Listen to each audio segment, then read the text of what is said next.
What's going on, everybody? Robert Posey here. I got my 5 minutes and I'm going to try to make the very best use of it. Anik, thanks so much for the opportunity. I'm going to get right into it. So, some of you know I build sales teams. Probably most of you know I build sales teams. My teams close for your offers. That's what I do. And there's a crucial mistake that it seems everybody makes. I want to point that out to you actually. In fact, this sweet video here. It's called Diffusion of Innovations book, rather, by Everett M. Rogers. I wish I could claim fame for what it is that I'm about to show you, but it's not my own thing. I just observed it and applied it to our industry, especially internet marketing, B2B and B2C offers, BizOp. It works tremendously well for. If you're closing sales, this is important. Pay attention. So, here we have a timeline. Here's a bell curve. Typically what happens, some of you are familiar with this chart. These proportions are not exact, but your first buyer type is called an innovator. Innovator. Your next buyer type in this area is an early adopter. Over here, you have early majority.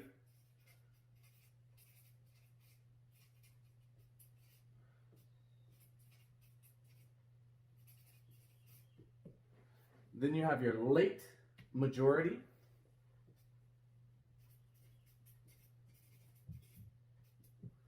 Late adopters, and lastly, you have laggards. I put LAG for laggards. So what happens? Everybody who comes to me wants to build a sales team. Typically, their offer, they start here. It starts to get some traction. And they're going to hire me and my team somewhere between these points right here. Right in there, you have innovators and early adopters. These people, it might seem like they know you. And some of them probably do. You need to be very honest with yourself. But here's what happens. These people are innovators and adopters. Think Tesla, brand new electric car. These people are going to make a purchase and they're going to do it relatively quickly. Because, oh wow, new technology, I'll give it a shot.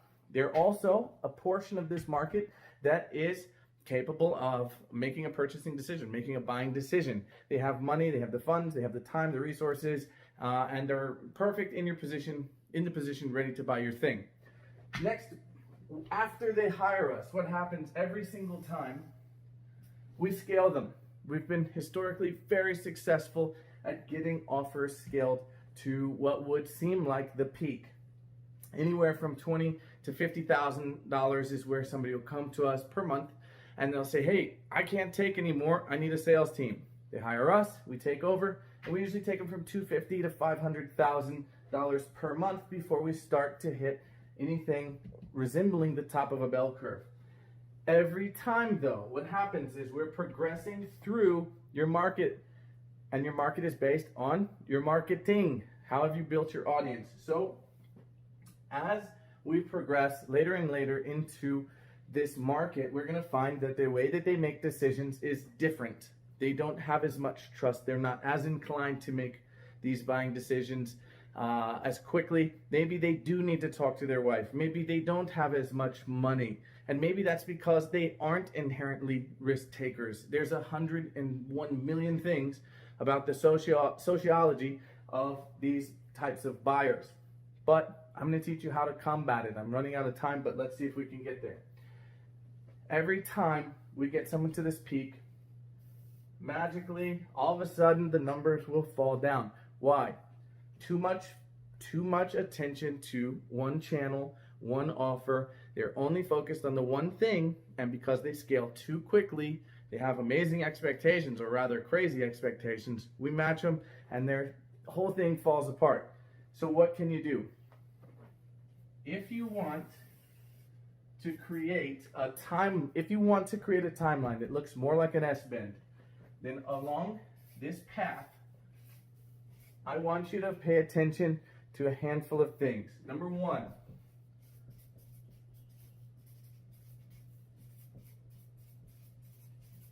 Number one, customer success. Your customers are your best marketing, period. A single perfect testimonial video could be responsible for upwards of $250, $1 million if you're marketing and putting the budget behind that video. Customer success is where you get testimonials. Period, point blank. It needs to be a thought in your process. Number two,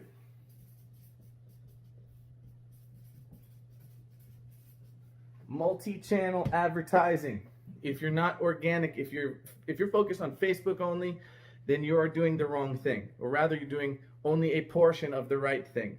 You need to focus on organic, you need to focus on Facebook, you need to focus on Instagram, YouTube, Google. All of these other things are going to expand your peak. So it might be that you peak here or here or here, but in either way, you're going to fall off. There's more to this equation. Number three, we want upsells, cross-sells,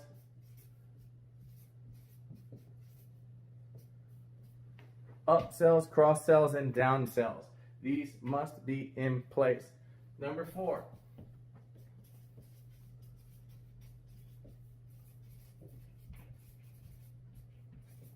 referral systems. If you're going to spend all this time on customer success and you're going to pay for advertising, you might as well capitalize on the people who do make decisions slower. You might as well focus on the groups of people who aren't necessarily in your direct marketplace, but maybe your friends, your clients can speak to their friends, etc., etc. Number five,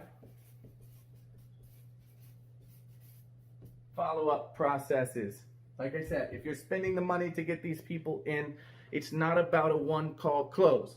Yes, you can make one-call closes and you can hit this peak here very quickly. You can also burn through all of your leads, all of the ones who don't make decisions as quickly because you think that your sales team did a bad job. I want this to be clear and evident. If you hit these 5 points, I promise you will build more longevity into your offer than you thought possible, and you won't have to come to someone like me 3-6 months from now wondering why the hell it fell apart. Thank you very much